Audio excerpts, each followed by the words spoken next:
Hello, movers, shakers, and change makers. Welcome. This is Vivek Modi, your host for today's episode of AES Speaker Series. I warmly welcome our today's guest, Mario Sander von Torklus, straight away from Paris. Warm welcome, Mario. Now, before I Hello. introduce, hi. Now, before I introduce today's topic in detail, allow me to say a few words about the Asian European Society. We are a student-run non-profit organization. We exist to foster the understanding between Asia and Europe. And for that, we organize a wide range of events throughout the year, such as this one. So if we interest you, if our work interests you, reach out to us on our website, aesmuc.de, or on our social media handles. We will start the event with Mario's keynote, and after that, it will be open for a Q&A session. We encourage you to submit your questions, start from the beginning by using the Q&A function on your screen.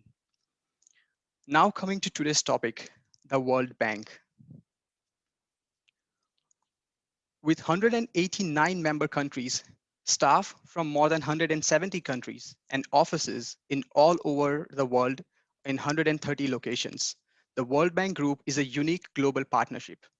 5 institutions working for sustainable solutions that reduce poverty and build shared prosperity in developing countries. In this presentation, uh, Mario Sanders, Special Representative and Director for Europe, will provide an overview of the World Bank, one of the world's largest resource of funding and knowledge for developing countries, including their role in Europe and Asia, as well as their response to the COVID-19 pandemic. On this note, over to you, Mario. Okay, Vivek, thank you very much, and thank you everybody for tuning in. I apologize for the delay. There was another meeting before, and I just couldn't physically make it. So I hope that most of you could make it still, although we are an hour later. Thank you very much for the interest in the Asian Europe Society, and thank you very much for interest in the World Bank. The way I thought I do it, I would just give a general overview, and I've seen you have also put a video, an information video already on the invitation. But maybe just in very, very simple terms, I mean, we will go through the history and the numbers and everything in a minute. But if you want something very emotional, something that I think will stick, when the question that we have asked, you know, why does the world need the World Bank? And then everything comes to mind. And I think the video that you've put on also talks about the power and money and all the rest of it. There is a Hans Christian Andersen, is a Norwegian playwright. And he wrote a tiny, very short story, which is immensely sad. It's called The Match Girl. And what we did in that seminar about my staff, the answer to that question is read this novel, or this story, short story. It's very short, but it really says in a nutshell, it is about poverty and all the misery, deprivation, and everything it brings with it. So it's a very sort of concrete, hands-on. It doesn't happen anywhere. Is in the far away countries from Europe. It happens in Copenhagen, so in Denmark, in the middle of Europe, and but it could happen anywhere. It's not specific to Denmark. It's about the misery that we are fighting. So the World Bank is about fighting poverty, and I think it is often very abstract when we talk about these numbers. You know, the $2 per day, or should it be 5 or 8 or 10, and then all this discussion. It is very real misery. So Hans Christian Andersen, The Match Girl. It doesn't take very long, but it is very powerful statement of what the World Bank is all about, our mission. So Kyle, if you can start maybe loading up the presentation. Just for the audience, Kayo is one of our staff members from the Berlin office, and we will come later to a slide that will show you the different offices, so that you know who he is. So the building you're seeing there, that is the World Bank headquarters, 1818 H Street. The building in the background, bottom right corner, of course, is the International Monetary Fund, the IMF, our sister organization. And yes, it is linked by an underground tunnel. So if there's too much activity on the street, if you know what I mean, we can also just go through the tunnel. And there are lots of buildings around it, which all are part of the World Bank. You have already heard some of the numbers, 16,000 staff, 189 countries, that's big. So we go to the next slide, please. Well, the way I thought I do today is to give, a short introduction, then the World Bank in Europe, because some of you might ask the question, why does the World Bank have offices in Europe? What are they doing? And then, of course, since you are an Asian society or Asia society, I thought I say a little bit about the World Bank in Japan, China, and in India, and then the COVID-19 response. There's some interesting figures there. And then, of course, Q&A. I've seen some of your questions already in the run-up to today's meeting, but of course, I don't know what the mechanics will be. You will ask me the questions, or I read them on the screen, or anyway, you will tell me once we get there. Good. The next slide. So the World Bank, the oldest part of the World Bank is the International Bank for Reconstruction and Development. And if you look at this picture, then you see why.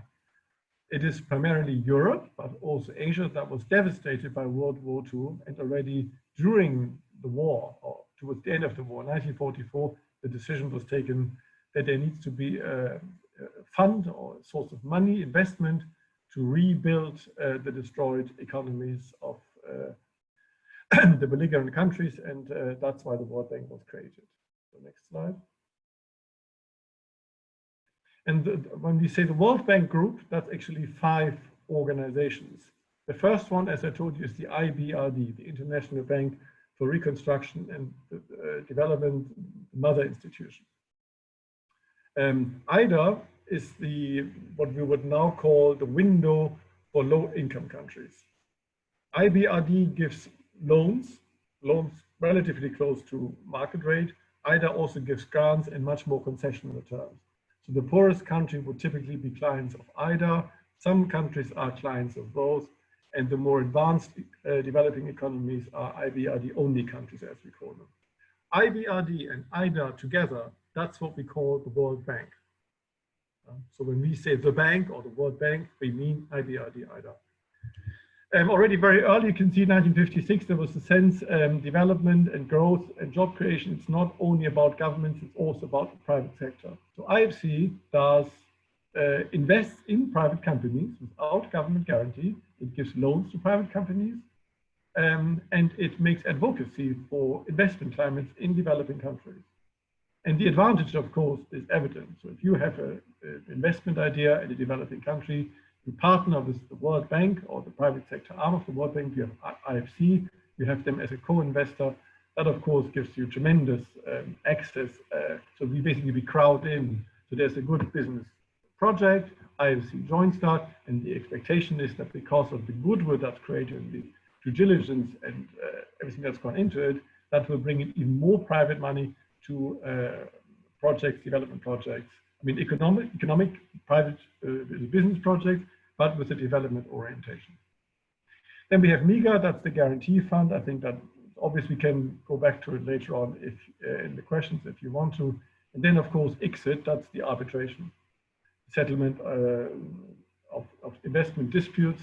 They could be related to World Bank financing or external. It doesn't have to be World Bank. And so these 5 institutions form what we now call the World Bank Group, and the president of all 5 of them is now David Malpass, who's been in office for about a year and a half. So next one, please. As the decades went by, the World Bank has gone through different phases. We've done a bit of everything all the time, to be fair, but some things were sort of, there was a specific emphasis. I mean, when after the war development started, there was that philosophy, infrastructure, infrastructure, infrastructure, and the rest would come automatically. So there was a heavy emphasis on infrastructure. Then people just covered the rural space. Then there was a sense, without health and education, we're getting nowhere. Then government finances came in. And then there was the whole thing about the social dimensions of development, governance, data. So that's just an overview of, how the big themes of the decades evolved. I think the line cannot be drawn very sharply, but if you go and look through the projects, you will find that that is really the thinking and the themes and the big topics that have been on top of the agenda throughout these decades. Next one, please. Yeah, this is actually the core, and Vivek mentioned it already at the beginning, ending extreme poverty and boosting shared prosperity. Now, any extreme poverty, there's a clear definition for that. And that is, we are now at about 18%, and the idea is to go down to 3% of world population by 2030. So less than 3% live on whatever is the equivalent of $2 a day. There was a sense that that alone is too narrow, and there is that inequality dimension as well. Inequality is, of course, a contributor to poverty, but also in its own right, it is not a satisfactory outcome if you have, say, people living off $5 or $10, what we call the vulnerable people, in very large numbers, and you have most of the national wealth being concentrated around a very small group. That is not a right development outcome. There's something unstable, unfair. There are all sorts of reasons why this is not a stable long-term sort of welfare situation that we should aim for. Therefore, we have these twin goals. Now, you will see when you see World Bank publications, the critics say there's not a topic that is safe from World Bank scrutiny and study. I think that's a little bit overstating it, but it is true. There's a lot of research on all sorts of subjects, but the ultimate justification in the current leadership of the bank, and also Kristalina Georgieva, who's now heading the International Monetary Fund, but before was the CEO of the World Bank, has been very, very clear in all our internal discussions. Really, when you engage, when you go out, make sure that ultimately whatever you do can be referred back to these two pillars. Yeah. Ask yourself the question, am I contributing to any extreme poverty, or is it just something nice to have way out? And if there's a competing decision to be made, where does the money go for a study or for a project? The closeness to these two, that takes the decision. That takes precedence. Yeah? So it's really very important to look at the World Bank when you see them. How does it contribute to it? Of course, there is different thinking at different times. I think a consistent, when we went through the decades, you saw the different themes sort of dominating different decades. But at the end of the day, I think what is true, if there's no economic growth, poverty cannot end. Yeah? Because ultimately people need jobs and earn their living. So if there's no employment opportunity, poverty cannot end. It will be borrowed money, it will be grant money, ultimately not sustainable. So countries cannot, or people, economic agents, cannot earn the money they need. So without growth, nothing can happen. So that's why the emphasis of the bank has always been in different forms and different shapes. Even the human capital index that we have now brought out is ultimately about the ability to earn a living. So it's always about growth.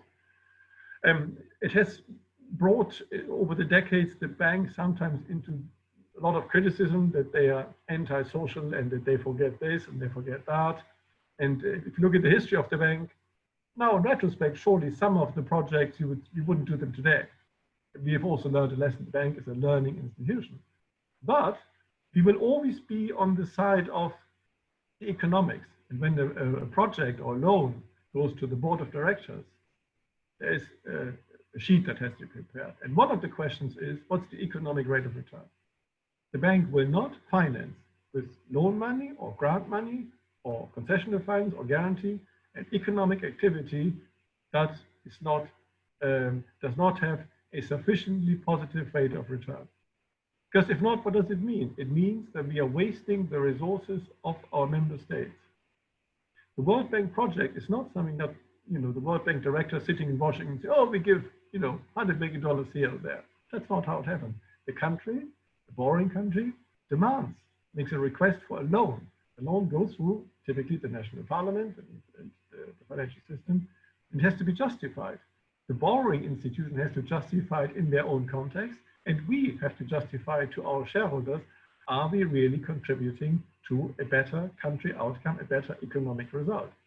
Because the World Bank does not want to be on the side of things where countries are contracting debt and the money that is, money that comes from it goes into non-profitable investment, loss-making investments that are a burden to the budget, to the national budget, and ultimately the national taxpayer, and reduces the fiscal space of these countries in the future. So it's really very important to see these are the two goals, and the way we want to get there, in essence, is through growth and job creation. Of course, in the modern day and age, growth and job creation has to take care of climate change and the environment and the oceans and all the rest of it. And that will be, or the social dimension is very important now, especially in the crisis. But there has been sometimes a tendency to only focus on the green aspect, only focus on the climate aspect, on the social aspect, and forget the economic aspects. That cannot be. It has to be all. And that's what this slide, simple as it is, I think it has a lot of gravity in it. So next one, please. Yeah, so the World Bank is a bank. The bank talks about money, and this is where it is. So the fiscal year 2019, just for you to know, we operate in fiscal years. The fiscal year of the bank goes from 1st of July to 30th of June. So this is the fiscal year that ended on the 30th of June 2020. No, 2020. And no, 2019, I'm sorry. So now I get confused myself. So what you see here, the total investments of the bank is $62 billion.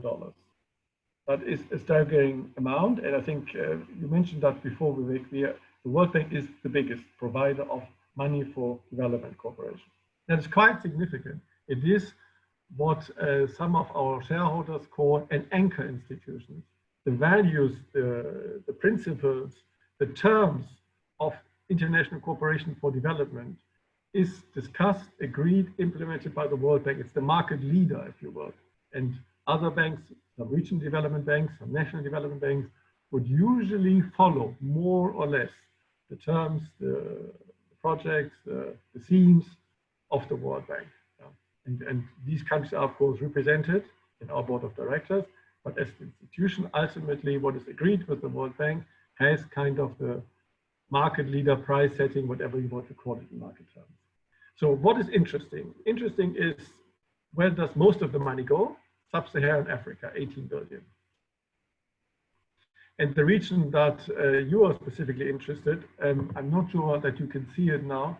There is 11 billion in South Asia, and then I think it is 7 billion, I think it's covered there on the right-hand side, 7 billion in East Asia Pacific, and some of the Europe and Central Asia, about 2 billion, also goes to Asia. So the total that goes to what we would call Asia, excluding the Arab states and Iran, is about 21 billion. That is roughly the same as the Asian Development Bank, which is entirely based in, only operates in Asia. And the Asian Infrastructure Investment Bank that you probably heard about, that was created a few years ago, has a business chiffre d'affaires of about 12 billion. The World Bank is at par in Asia with the Asian Development Bank, but it's the biggest in Africa, and you see the numbers. The last year, we had a record year. We moved up to about 82 billion, and that is because of the coronavirus, but these figures are not yet in the annual report. So in the 2020 annual report, you'll see a figure of 82 billion. So next one. Yeah, so then we come to the structure in Europe. Before you came on, we had a small chat, and I explained that the Paris office is the European head office. So the main office of the bank in Europe is in Paris, and the offices in Berlin and London and Rome report to Paris. If you look at these countries, who are these countries? It is France, it is Britain, it is Germany, it is Italy. It's of course the European G7 countries. And then we have an office in Brussels for the European Union and Geneva because of the United Nations. The thing about Paris is it was the first loan that the World Bank actually handed out was to France in 1947. And the origins of the office in France is a loan that was given to France, amongst other things, by German coal. So it's such were the days. And that then, so it was initially a project implementation office and then grew into what it is today.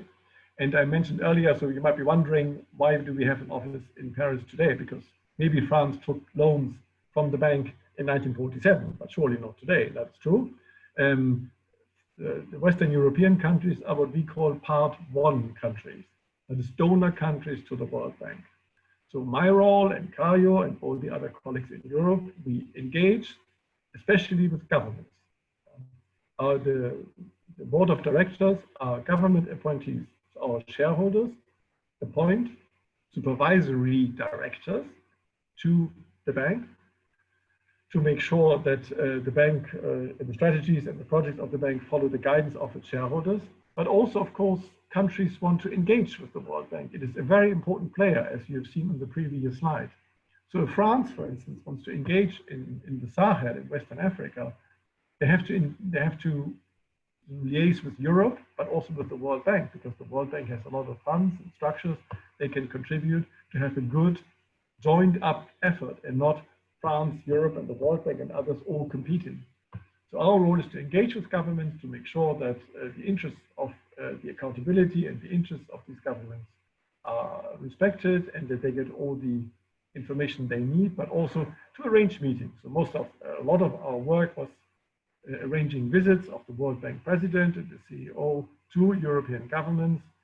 The president of France has done a lot of meetings. Chancellor Merkel has a regularly once a year meeting with the head of its national organizations, in addition to a number of separate bilateral meetings with the World Bank president, and so on. Of course, we engage not just with government, but also with larger constituencies, parliamentarians, civil societies, business communities, researchers, academia like today, and the media. The last one on IFC and MIGA is also important to note. Whilst the IBRD and IDA, I mean the World Bank proper, is in Europe mainly to engage with donors and governments and countries contributing to the bank, IFC and MIGA do business origination in Europe. For MIGA, the most important location for project generation is France. And IFC also has a lot of activities in London, in Paris, but also in Frankfurt. And if you look at the numbers, our sort of government engagement team in Europe is very small. It's maybe 14 people for all of Western Europe. But IFC at some point had a team of 20 because there were businesses, I mean projects that were commercial projects that IFC was engaged in. In London, there's a strong team, both business origination and also treasury. So the IFC treasury was in part, of course, the headquarters in Washington, but there was the concept that we need a global treasury presence, so Tokyo, Singapore, Europe, which is London, and of course the United States. Next one. Japan. So Japan has a similar story to that of France. It joined in 1952, so a little bit later than France, and it started borrowing. So in the lending period, I mean the time when Japan took out loans from the World Bank was from 1953 to 1966. And one project that you still see when you travel to Japan and probably also use is the bullet train. The Shinkansen was a World Bank finance project. So, I mean, it is not always when you come to a country that you have a sort of lighthouse project that you see, okay, we contributed to that one, so, but the bullet train in Japan is one of them.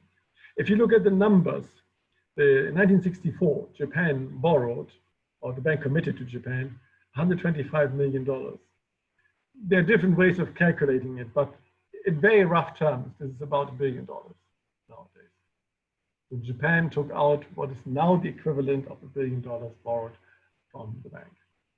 Of course, since 1966, Japan has been a donor, a contributor to the bank. The last loan was repaid in 1990. The last installment was paid. The interesting thing is the voting share. I think you find it quite surprising. Of course, the biggest shareholder of the World Bank is the United States. And whether you call voting power or shares, there's more difference in that. It's around 15%, 15 to 16%. But the second largest shareholder is Japan, 7.6%. And who's number 3 and number 4? We will come in and see at the next slide. There's the role of the Tokyo office. We have an office in Tokyo with a very similar mandate to the office in Paris or in London or in Berlin. So that's the engagement with the Japanese government and the Japanese development institutions, the Diet, and media in Japan. So very similar. So it's to engage the Japanese stakeholders, as we call them.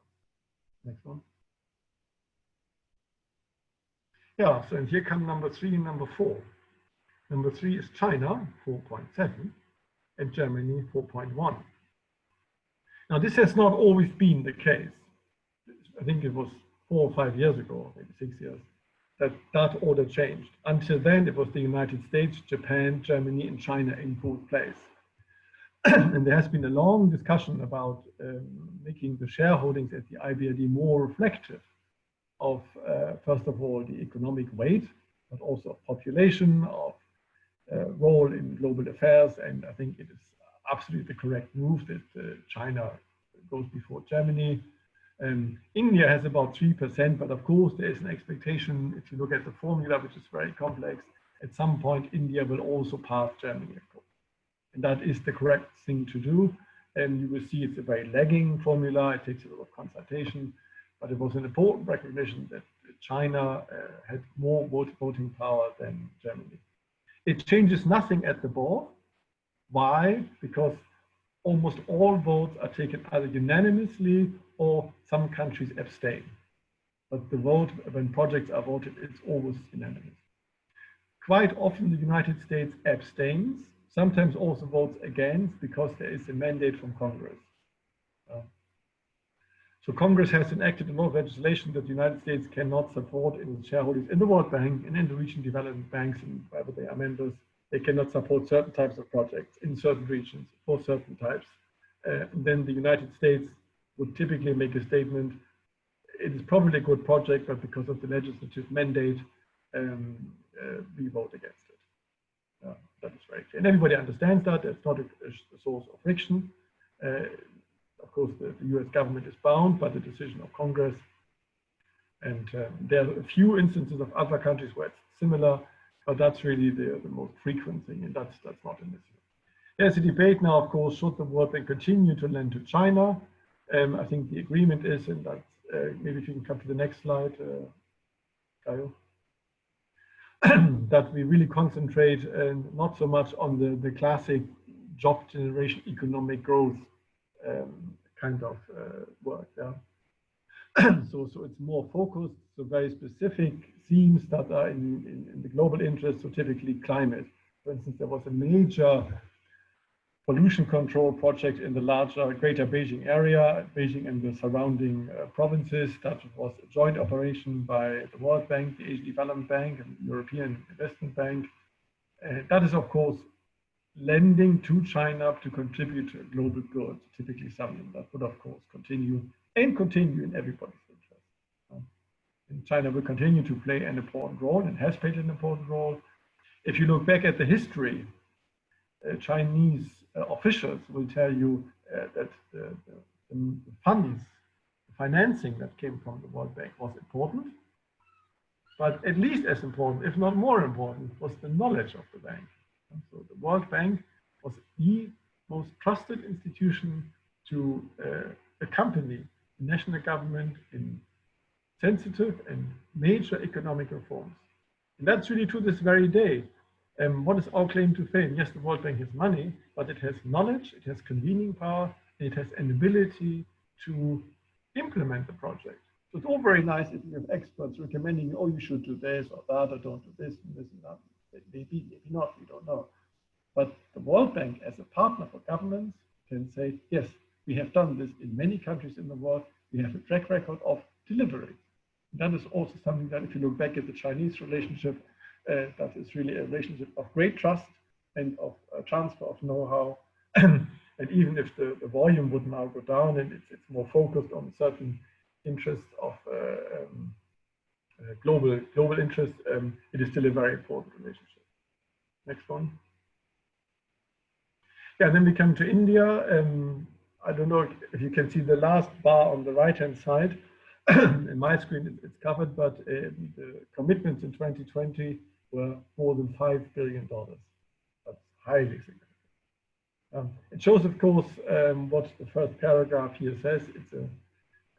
We look at India now, still a country of unprecedented opportunity, and to really make a big leap forward for these twin goals of the World Bank, fighting extreme poverty and inequality.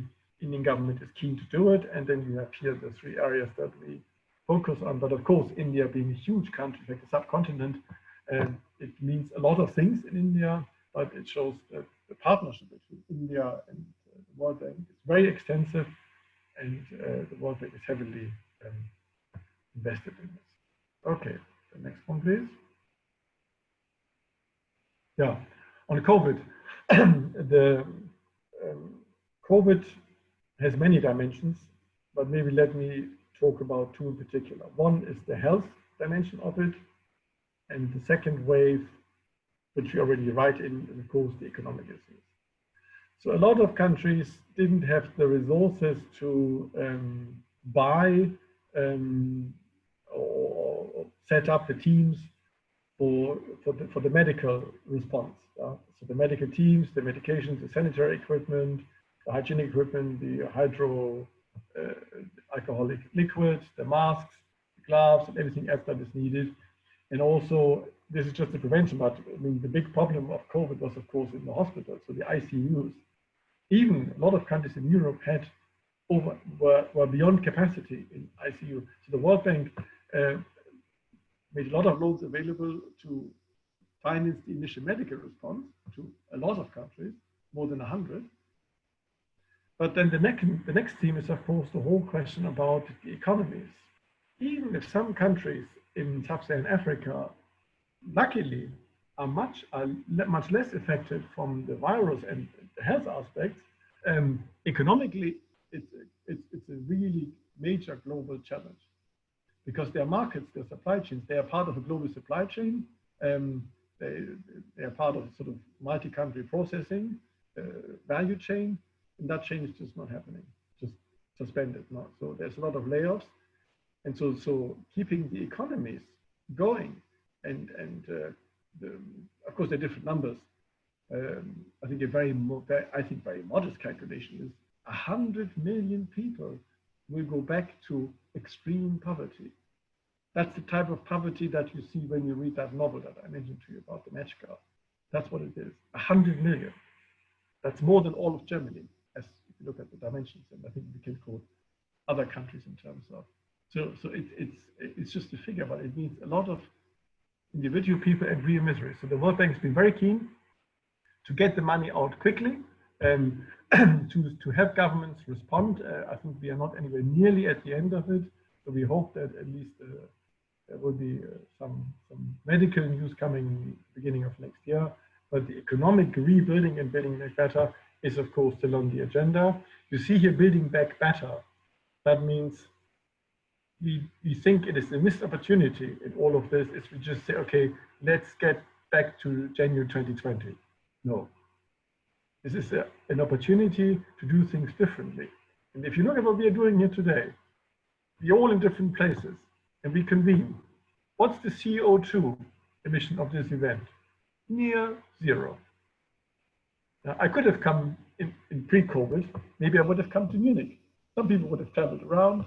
Now we have yes, it's less to go via a screen, but there's a lot of interaction happening and there's no CO2.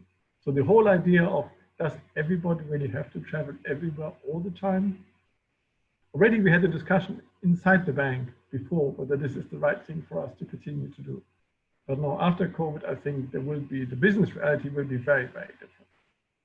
Okay, then next slide, which I think is also about COVID.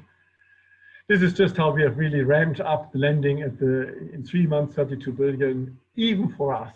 That's huge. And the quarter Q4 2020, that is April to June. So the World Bank staff did that from home because we were all in what we call Tier 4, which means mandatory home-based work. Nobody allowed in the office in Washington, but also in most of our country office.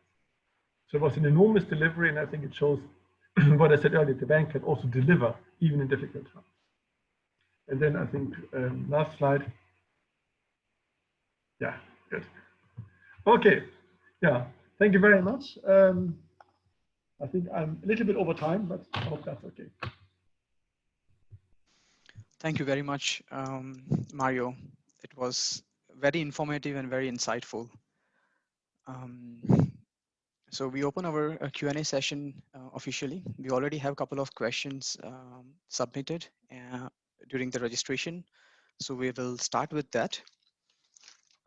So Mario, during your talk, you mentioned about the efficiency and economic rate of return of the projects that World Bank invests into. There has been also a bit of criticism on World Bank considering the efficiency. One of the climate projects that World Bank is involved in was recently in one of the articles named as one of the most inefficient project in terms of spending, in terms of utilization of funds. What is your take on that? The World Bank, I don't know the exact number. I think we have maybe 2,000 projects. So first of all, I think we are a learning institution, and I said that, and why I said that is we know we are not perfect. And the reason why countries turn to the World Bank is because there is a major problem. We try to do our best, and I think overall the record shows the partnership that countries engage in with the World Bank leads to good outcome. It doesn't mean that we always get it right, and sometimes you have the best of planning, and then adverse circumstances come in. So I don't know which specific project the participant is talking about, but I would just, in very general terms, say no, we are not perfect, and but I think what is important, we want to learn from our mistakes, and the way we are set up at the bank, we have what we call an independent evaluation group that doesn't report to management, it reports to our shareholders. So they go around and say, oh, that project there in Mali, in India, in China, in Peru, let's look at it. So they visit projects on a continuous basis all over the world, all sectors, and report. Then management has to justify, was this the best way to spend the money? And the idea is not a blame game. Of course, I mean, there are rules for proper spending of money and all of that. But the idea is, yes, even if it's good, could we have done better? Was this the best advice and the best solution that could be offered? That's this independent advisory body that we have. So, yeah, the short answer is not knowing the project. I can't say in detail, but I'd be certainly very frank with you. Yes, we are not perfect, but we learn from mistakes. Well, that's, I guess, the most important thing to keep improving. And as you also mentioned that the focus of World Bank has been kept changing with different decades. Like first it was infrastructure, then education, and then social empowerment. So I think with changing focus, the project also changes. Having said that, Greta has just met Chancellor Merkel, and she's going to start her education very soon. And you also mentioned about climate, considering climate impact as one of the most important topics while funding the grants and funding the projects. However, World Bank was also criticized on several projects considering violating climate regulations, even after 2015 Paris Agreement. Some of the investment that World Bank makes in financial instruments, and those financial instruments are supposedly funding the fossil fuel projects till now. One of the reports, if I can get there, says, yeah, CSO research says that between 2013 to 2016, the investment of World Bank were supposedly involved in funding about 41 new coal plants across the world. So this goes quite against what you just explained. And what would you like to say on that? I'm not sure about the timelines now. The One Planet Summit that we had in Paris, it must have been 15. 2018, right? 15. The the One COP Planet Summit. 20, One One Planet Planet. Summit. That's an event that the president of France organized, a global coalition, and it was on that event that the then president of the World Bank, Kim, said the World Bank will stop financing fossil fuel mining generation, the whole initiating, like also gas fields and all of that, as of 2019. So until then, that has still happened. So the commitment that the bank has engaged in was in 2019. But what is important to see, first of all, how's the commitment worded? Commitment is worded, this is us advising, and we will always say, every project that the World Bank does is approved by its shareholders.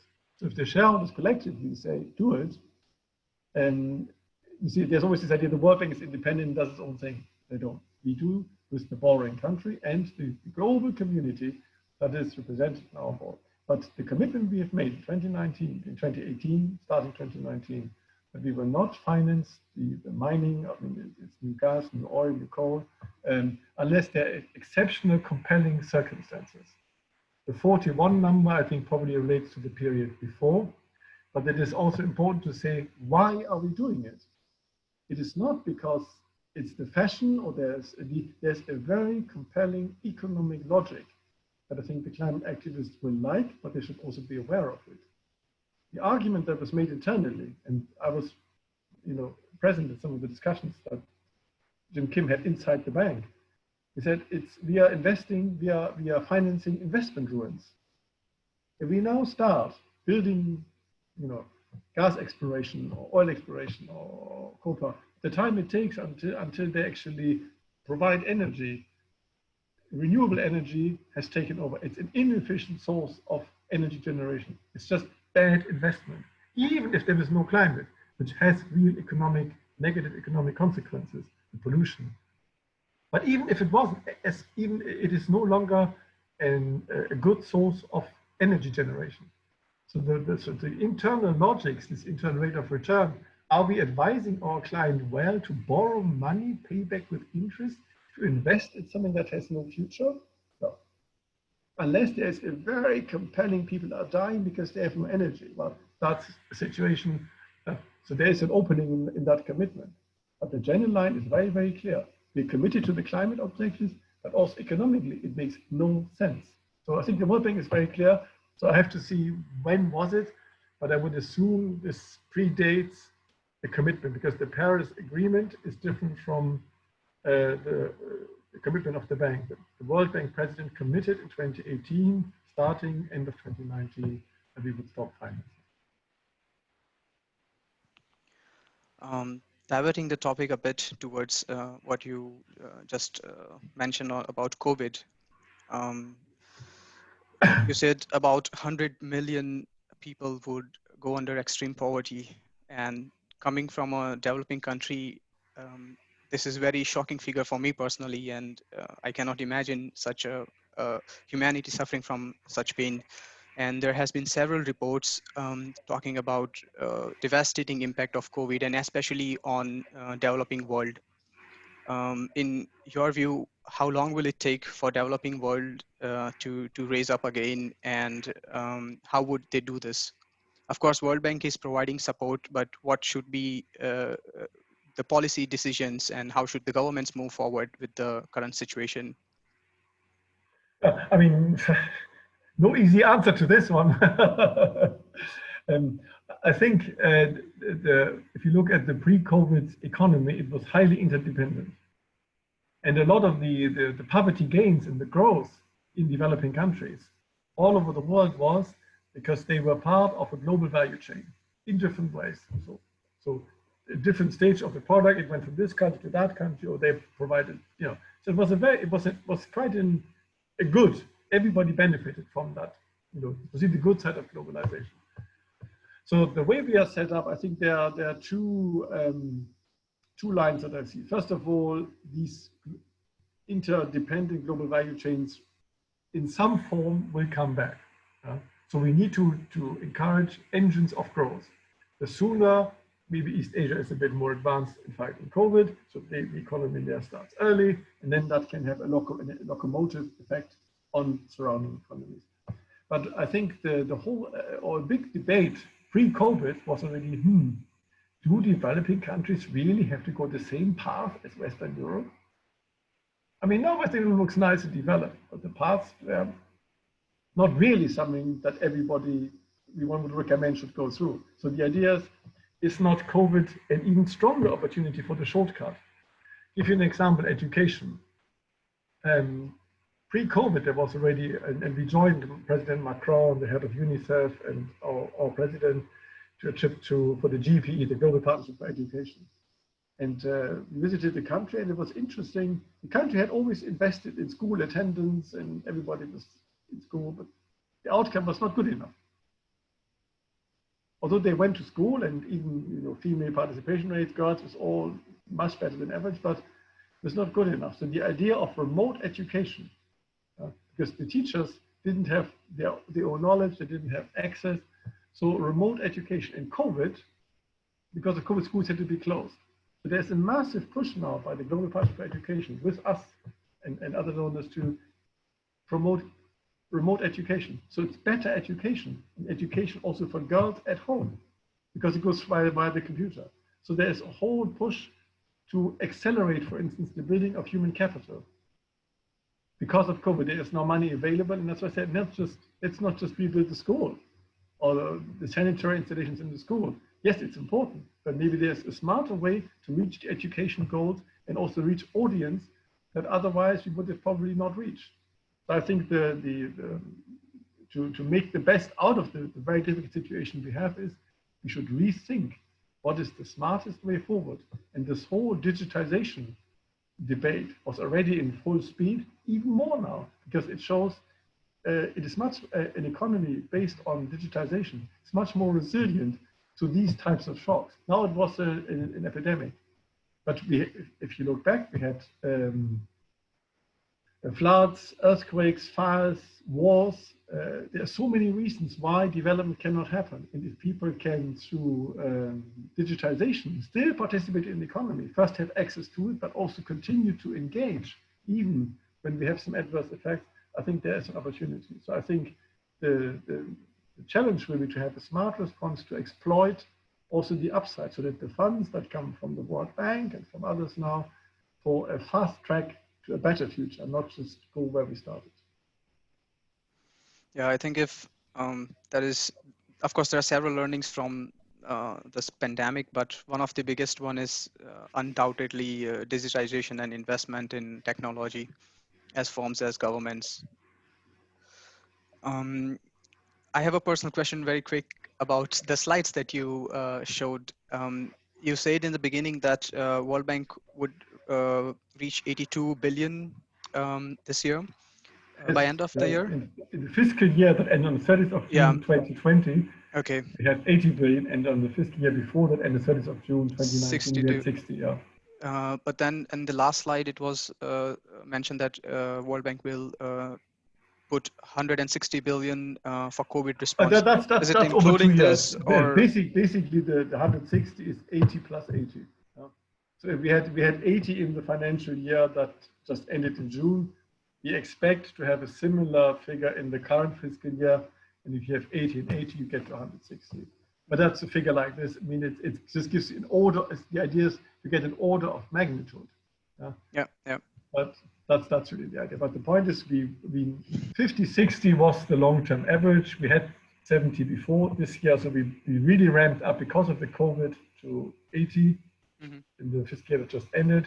We expect to have a similar year. So, but what does it mean if the World Bank has a record year? It means there's a lot more inflow of capital, of development investment capital into developing countries. That's what it means. So it's good news. Yeah, of course, it's good news. My concern was, and why I asked this question basically is the Sustainable Development Goals. And we all know that the budget that has been spent to implement those goals is not enough. And with this pandemic, new challenges have raised, and a lot of budget is being spent to overcome the effects of the pandemic. Do you think this will shift us back in terms of completing the Sustainable Development Goals? I think there is no question, and if you look at the publications that came out from the United Nations, who's basically doing the overall monitoring, yes, it was a major setback, there's no question. Even without the setback, it was by no means plain sailing. That we could just sit back and say, okay, we get there, no problem. And if you look back at the Millennium Development Goals, a year before, it was far from certain. I mean, there was a major push on the last stretch to really get there. So I think we were not really on track before. We are even less on track now.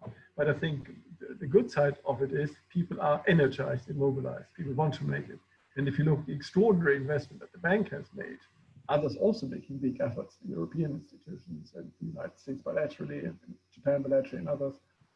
So I think there is, the race is not lost. That's the short answer. But it, coming back to the point we have discussed earlier, maybe now we should think even more about smarter ways. Yeah? Educational targets, for instance, maybe we can meet them differently and better and faster. Health targets, same. So there's also an opportunity to rethink the past. It's not just money, it's also how we spend it. Yeah. A couple of our participants have been asking the same question, Histro and Ashutosh. They both come from developing countries. Histro comes from Bulgaria and Ashutosh from India. And both of them are asking, how does World Bank ensures the funds that are given to governments or for the projects are implemented or are used in a right way, especially in developing countries where corruption rates are very high? The whole, yeah, it's of course a problem that's been very early. I mean, with the bank from day one. I mean, you know, these are sort of taxpayers' money at some point. All contributions that member states, the 189 countries, given to the bank, are coming from their public purses. So it's taxpayers' money. So there's a whole accountability there. And the World Bank has about, I think, between 10 and 20%. It depends. Budget support. All the rest is project related. And with the many projects we've done over many decades, we know what it costs. So the bank does things with a tender, but the country is borrowing. So the country issues the call for proposals to build a road, to build a power line or a power plant or whatever. And then we get the offers. These offers are analyzed very carefully by our experts, which advise the government to you know, that it's fair and it meets the standards and all the rest of it. But of course, we know what it costs. So if there's an outlier, not just we, everybody knows it. The government controlling agencies that control us also know it. It's a range. So that's why I think the corruption can always happen, and I think it does happen. But we have a very strong system in place to minimize it. So it's because it's related to an investment. So if you build a road, the road is there, and the road has to meet certain quality standards. So that's and we know what that type of road costs because we have been in most of these countries for 50 years. So there's sometimes a debate that, or there used to be debate before when foreign exchange was an issue. Yes, what about the dollars versus the local currency? It's an issue, but many loans are also done in local currencies now.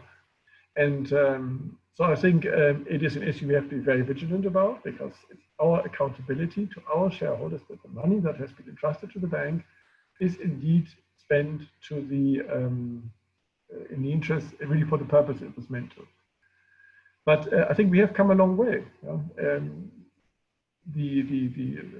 It is of course control, but it's also education. And our strongest ally is usually the Ministry of Finance in our partner countries because they have borrowed the money.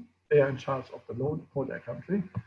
And 100 million in the least developed country is a hell of a lot of money. And the people who are accountable to their parliament, to their government for that money, really have an interest to make sure that what the road is actually there, or the harbor is there, or the school is there. So I think that people are aware of the issue.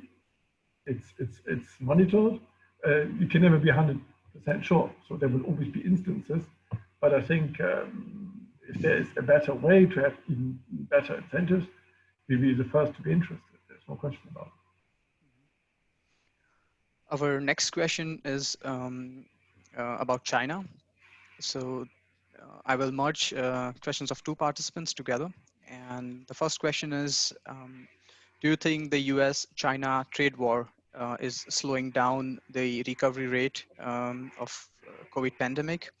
And what is World Bank's stand over there in the trade war and in general between these two countries? And second question is, how do you, as the World Bank, view China's One Belt initiative? Maybe starting with the second. Although I said earlier, the World Bank is, and I think it is fair to say, it's not just our own perception of ourselves, how important we are. The World Bank is clearly the most important delivery mechanism for development cooperation in the world. Not for a specific country, but 189 countries together decided we want this institution and we want this institution to play that role and to set up standards. But even with the money that the bank, is investing, we have the figure of 6 to 80 billion, that is very little compared to the overall needs. There's no question about it. So the more institutions join the effort, provide financing for development, the better. And as it happens, we have cooperation. We have jointly financed projects with the Road and Belt Initiative. So there is sometimes a debate, what's the large political agenda of China? That's not our business. We are an apolitical institution. But if, from a Chinese point of view, a harbor is being financed, and they seek our co-financing because it benefits trade for the region behind or for the neighboring countries, so then we look at the economic merits or the development merits of the proposal. So we are not part of the debate, is it now, what's the political agenda behind? That's not our mandate. But if it is a worthwhile development project, we will engage and examine it like all other requests. So there is no, it's not a positive or a negative. It just has to be, it has to make economic and development sense. And it's a similar consideration with Europe. And France has a lot of projects in certain regions of the world. Germany has projects in certain parts of the world, which you could argue maybe also have a certain agenda. But the World Bank would decide, is this really, is there a value added of us coming in from an economic point of view, development point of view, are we sort of, and then we engage. That would be the angle. On the trade war, or not, that's not our mandate. So that's the World Trade Organization, which will soon have a new head. So that's their field. Another question following up on China is, in your personal opinion, should China be accountable for what happened in the world concerning COVID-19? Again, not really my mandate. I think, I don't know, I think the little that I have seen is people looking at the origin. I don't know what the health and health safety yardsticks there. Sorry, that's a little bit outside in my responsibility. Next question is from Ryu. Ryu, I don't really get what you mean. Nevertheless, I will read it. And if the clarification is required, I will unmute you. So the question is, how can the World Bank and IFC promote ESG investment in emerging markets? For instance, I have seen that the World Bank established the ESG database and IFC has the ESG department. Well, you have to help me with ESG. Yeah, Ryu, can you quickly type in chat? We can get back to this question and take the next one till then. I think it's environmental, social, and governance investment. Okay. So the question was now again? How can the World Bank and IFC promote the environmental, social, and government investment in emerging markets? Yeah, I think what the World Bank does, first of all, the government sector, and then IFC is the private sector, I mean, we define a country strategic framework. So for 5 years, we have a planning framework, and environment, climate is in almost all of them. And we have committed for the IDA increase, the recent capital increase, 35% co-climate benefits. So if you look at the delivery figure of 60 billion, 35% of that is climate related. So it's there. It's not just maybe it should, or would be nice to have. It's happening big time. So on the government investment side, I think it is already part of the policy. Then you can have a debate, should it be 35 or 32 or 37? We can have it and we can look at the details, but I think overall there is no question the World Bank is the largest climate financier in the world, internationally. On IFC, story is very similar.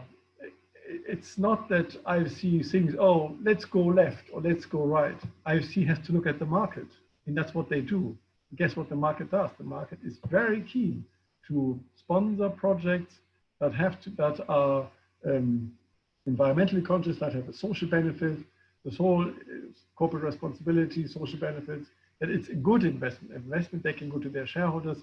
We have investments in sub-Saharan Africa, and they have an economic return, but they also contribute to the local communities. They contribute to fighting climate change. It's an additional asset that they have. So the reality there is the clients of IFC are very keen.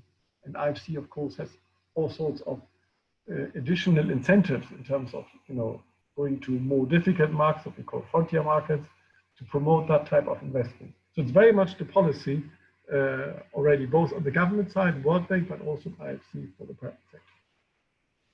I think we still have quite some questions, but we are running over time, so we won't be able to cover all the questions, and I apologize for that to all the participants. However, if Mario agrees, I will shoot 2 more questions. Oh, sure. Okay, so the first one is about stock market index. The participant is asking that the stock market indexes such as S&P 500 and others have been a proxy of economic growth in the world. And recently the indexes have going up and up all the time. However, we are officially in the recession. So would you be able to share a bit more on this contradicting scenario? Yeah, I think, is it really contradictory?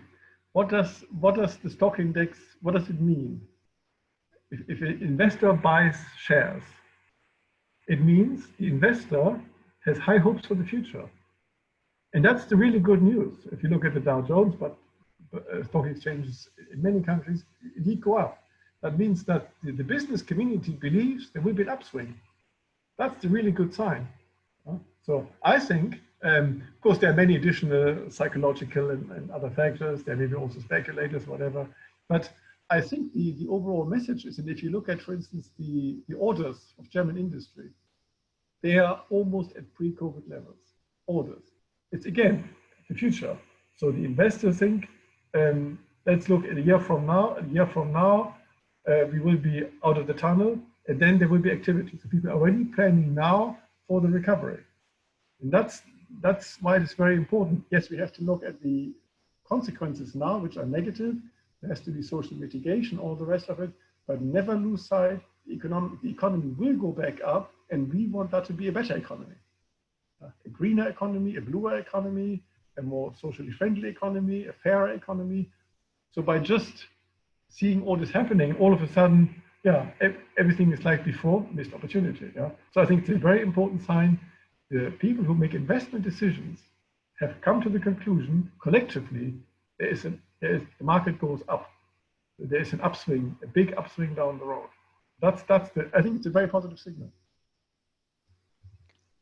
The next question is about World Bank's structure and the way the director is selected. So you also touched this point during your presentation that there are debates about including the global South and developing world more in the decision-making process, as well as all the gentleman's agreement, if I can quote, all the directors or presidents of World Bank so far has been from the US, and it keeps happening. So do you think this needs to be changed and there should be a transparent process for selecting the director of the World Bank? Well, first of all, thank you for giving so much attention to the director. I'm the director of the World Bank, but, but of course, what you mean is the president of the World Bank. There is no automaticity. It is the United States is the biggest shareholder. I said it's about 15, 16%, whatever figure you take. And the United States proposes. And the president of the World Bank was unanimously elected. Maybe one country, 1% did not hand in. There was no vote against. 99% of the voting power voted in favor. So, and President Malpass, because I've seen that, actually campaigned. It's not just they say, okay, I mean, it's the United States prerogative. The United States president nominated me, and I wait for the day to happen, and then I show up. He actually campaigned. And countries said, yes, we are interested in your candidacy, and we have certain interests. Yeah, the climate was one theme, and others. So I think it's what is intransparent about it. I mean, the biggest shareholder proposes a candidate. I think it's not. In my opinion, it's not something totally unusual, and it is not an automatic nomination. It is the right to propose, and that person is then elected. It's an election. So the shareholders actually vote. So difficult to say what's not transparent. There were other candidates as well. They were not elected. Mm-hmm. So yeah, I think it's difficult to say. I mean, there's reality in the world, and I think that the shareholders of the bank, they need a president who is able to lead the organization and deliver on what they want the organization to do, which is to really contribute in a meaningful way to these twin goals. So it's not just about the politics of east, south, north, west, whatever. It needs to be the World Bank, I said earlier, has a track record of delivering. So shareholders look at the candidacy, is that setup allows us to deliver? So that's the question they ask, and that's why they have voted. So it is an open process. Everybody can nominate. There were 3 or 4 nominations throughout the process, and there was an election. So I think technically, it's difficult to say what's not right about it. Well, on this note, thank you very much, Mario, for answering all the questions for such an insightful presentation. And thank you, Kaio, for helping us with the slides and for helping us with the organization. We at AES are committed to bring food for your thought and a great treat to your intellect. So stay tuned with us for more such exciting and insightful events. If you want to join us, then get in touch with us on aesmuc.de. And on this note, this is Vivek Modi signing off. Do take care of yourself. Once again, thank you very much, Mario. Thank you all. Thank you, everybody. Thank you. Bye-bye.